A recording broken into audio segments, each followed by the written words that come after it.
Hi, Harry here from the Factory Club. Today's first in a series, what we can learn from board gaming. Work ethic. So let's have a definition of work ethic just to start off. So it's the belief that work and diligence is morally good and valuable as an activity and has an inherent ability to strengthen character and individual abilities. So what the hell does that mean? Well, it's very simple. It's just the belief that working hard is important and that it can make you a better person, I suppose. Maybe. Yeah, I think that's it. Better person, obviously morally, but obviously a better person from a skill point of view. So, what does that mean in relation to board gaming? Well, very simply, in our class I have three laws: thou shalt have fun, thou shalt have respect, and thou shalt play again.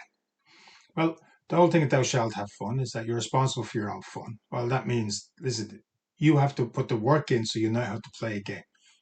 The more fun comes out of a game is actually related to whether you know how to play or not.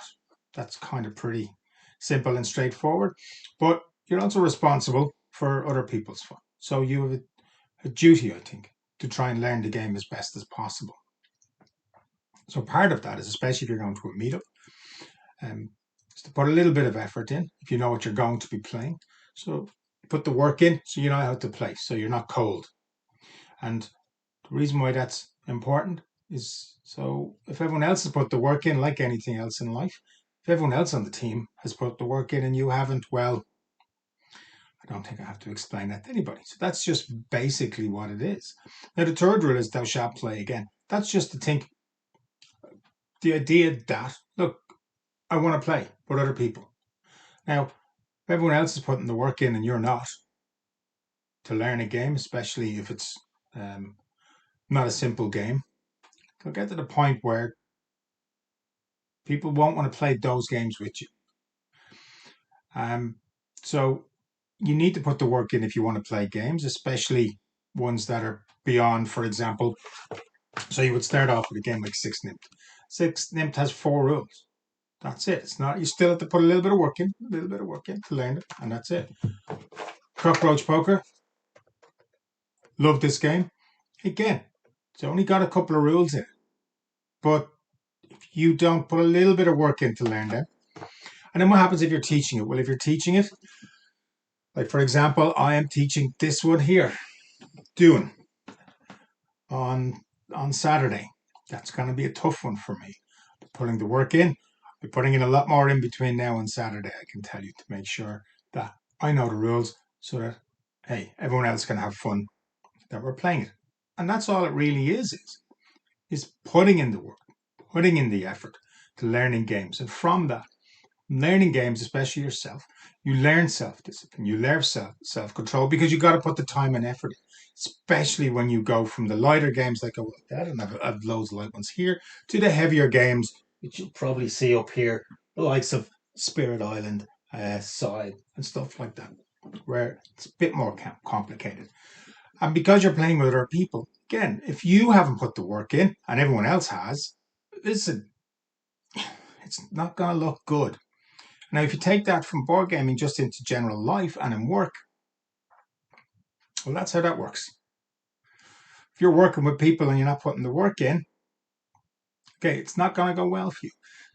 So, what this can teach kids and obviously ourselves, for us adults who might not have the greatest work ethic, and I put my hand up for that, um, again, in a safe space, we get to learn. We get to put work in and learn how to get a work ethic. And then here's the other thing: you put in that little bit of work, then you go to the table, you play with people. It will be You'll get that feeling back. They won't say well done or anything like that unless you're teaching it and you've done a good job at teaching, which is a separate thing. But you'll see that your work, you'll get the reward for that work. Um, I suppose in life that isn't always the case. But at least what I've found in life, that when you put the work into something, no matter what happens afterwards, they can't take that away from you. They can't take away that you put the work in. Now, if you don't put the work in, you can fool yourself as much as you want, but I think most people generally figure out I didn't put the work in. And again, um, So yeah, it's not just a skill, I suppose. It's like it is a value, and what you get from that is that people will see that in you, and they'll want to play with you, and then they'll want to work with you, and then it's a trust thing. People will trust you. They say, "Hey, look, if Harry is bringing a game and um, he's teaching it, we're good. We'll put a little bit of work in, but Harry's gonna be there because we know he'll definitely put the work in." Or and I've made this mistake once or twice by not putting the work in and turning up cold to play a game and everyone else, and it's tough and it's hard and yeah, a little bit embarrassing. Um, so yeah, come here. That's it. Yeah, work ethic. You play, you learn. Okay, you become reliable. You become a team player. Um, and I honestly believe it's as the definition sorry is that it's a belief that work and diligence is morally good, and it is morally good. I think to work hard. It's also good for yourself, short term, medium term, long term, um, and obviously board gaming. I do believe in general is valuable, and but learning work ethic is one of those many aspects um, of any activity to be um, valuable. I think yeah, that's good, and you will. And if you have your kids playing board games and even ourselves as adults to work on our own work ethic, we will get better and stronger. Yeah. So that's it. That's the end of our video today. Please leave your comments below, like, share, subscribe if you please do. And leave me your comments, get in contact, tell me what games you are playing which you believe are really good to get work ethic across. More videos on the way, and stay safe and stay board gaming. Bye now.